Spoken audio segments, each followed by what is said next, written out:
Hey ladies, this is your favorite hairstylist, Monica Jordan. I was wanting to bring you guys today 5 important things every stylist should do once they finish beauty school.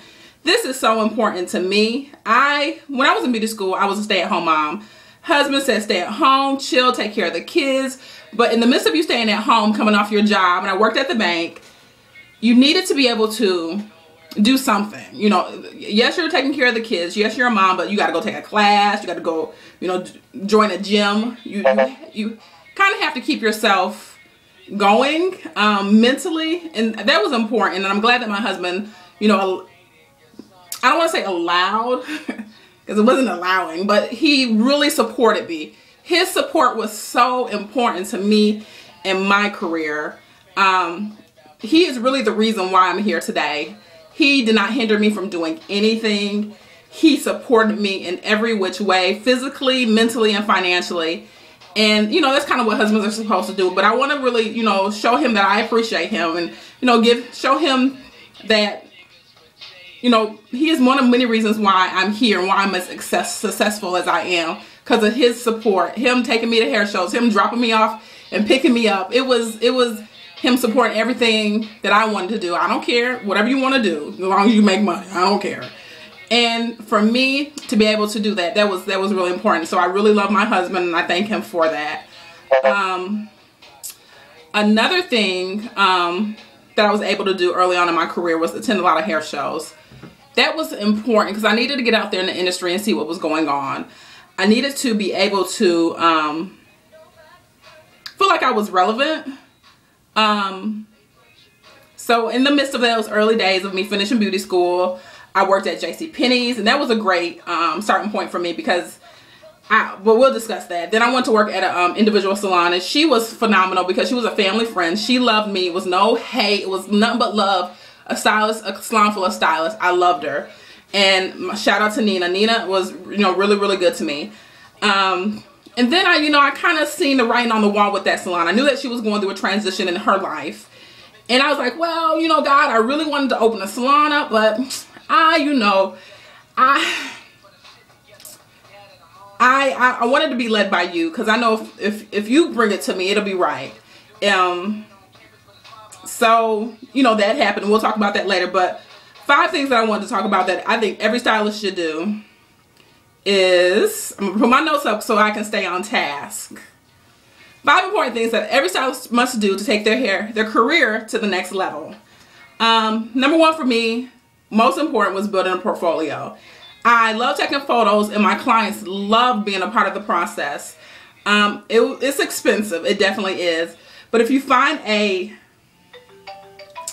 don't know who this is calling my phone, so I'm gonna just go ahead and decline them. Yeah, weird. I'm sorry. But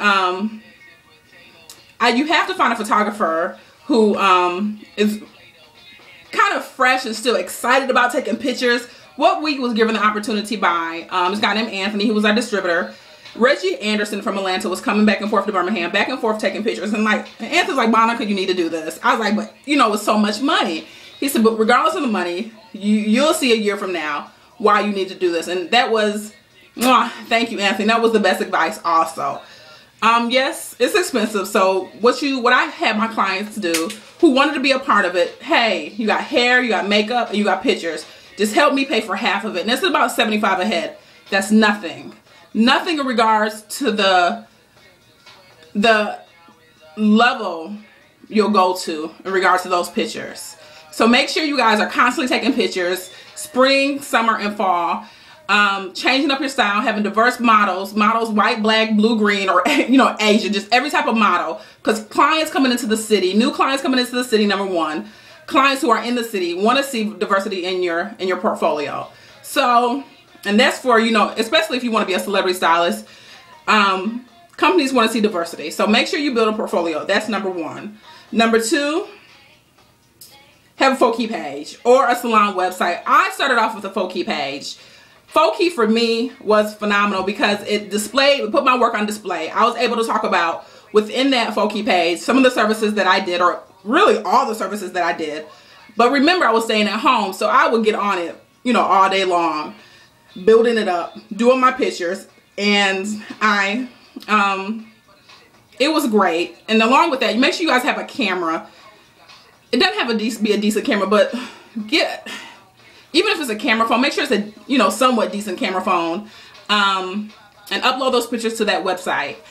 And for me too, again, that was really important in getting new clients. And the third one is find a salon, someone who can mentor you, someone who can feed into you, put something into you that you can still use 10 years from today. Find, if it's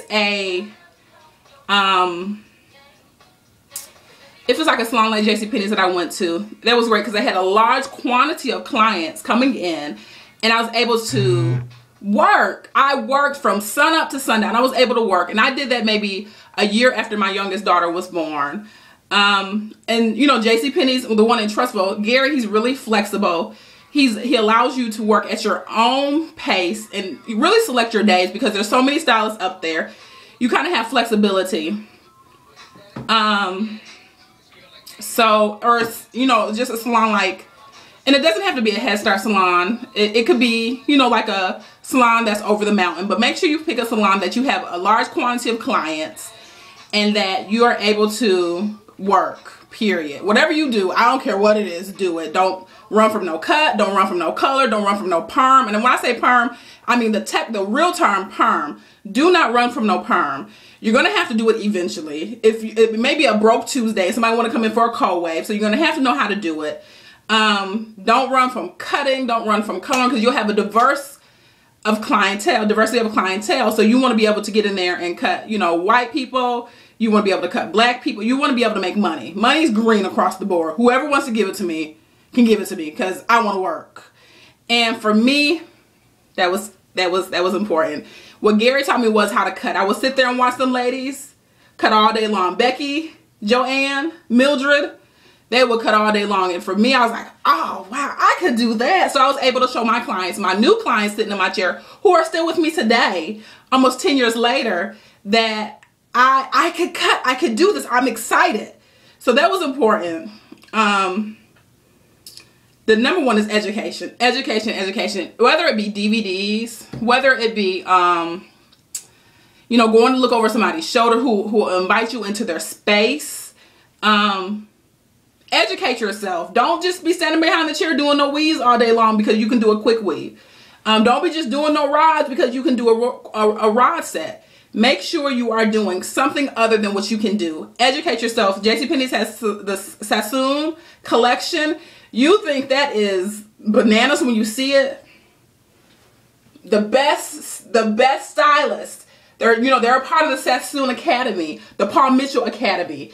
You know, they are putting out work. They're somewhere where you want to be. Watch the DVDs. The balls may be a little futuristic, but they were futuristic back in the 80s, and they're doing them today. So make sure you guys are educating yourself. Going to trade shows are wonderful, but Bronner Brothers is not the only trade show out there. You got the premiere show, the one in Florida. Fly, drive, get there.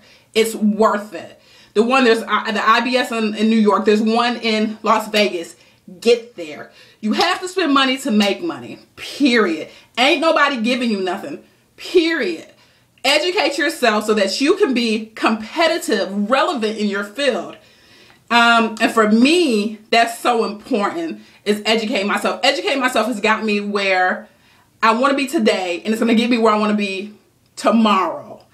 I'm not complacent in the spot in which I am. I'm a little bit stir crazy because I want to do something else, but I'm going to allow God to work it out, because when he does it, baby, he does it clean. He does it wonderful. He's going to do it tenfold.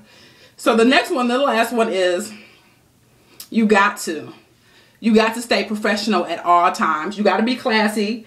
People not going to like you for whatever reason. They're not going to like you because you cute. They're not going to like you because you're working hard. You go to work. If you got to sit all day long, you know, you're making up your business card. You're putting them out there. Everybody who comes in the door, hey, my name is Monica. I do fabulous hair. Stay professional. Keep your hair combed. Keep decent clothes on. Stay professional, because when a new client comes in and they have 5 stylists to pick from, they're going to pick one who looks like she can do hair. And then she's going to sit down and observe, when she sits in your chair, what everybody else is doing. So make sure that you are staying professional at all times. Make sure your mouth is professional. Make sure you're not putting out negativity to that client over her head about other stylists, or talking to other stylists, you guys carry on negative conversation over that client. Clients don't want mess, especially not no professional client, not no client that's, business off, casual business, formal, going to work. They don't want to hear that over their head. They want to come to the salon and to relax. And if you're giving them great conversation and you can halfway do hair, because I would see girls who could halfway do hair and had a lot of clients because they kept it professional. They were warm, they were sweet, they were great all around people. People want to hate on you for any reason. They're going to hate on you because whatever you do, but you're going to have to give them a reason to hate. And they're going to give them a reason to talk because you are fly and you are hustling. There's nothing wrong with being a hustler. Hustle. There's paper to be made. Make that paper. So again, this is Monica coming from Diva Lace Wigs and Salon. I appreciate you coming to view my page. Make sure you subscribe. Make sure you thumbs up. I am constantly thinking of things that I can talk to you guys about. I appreciate you guys. Have a blessed day. Mwah.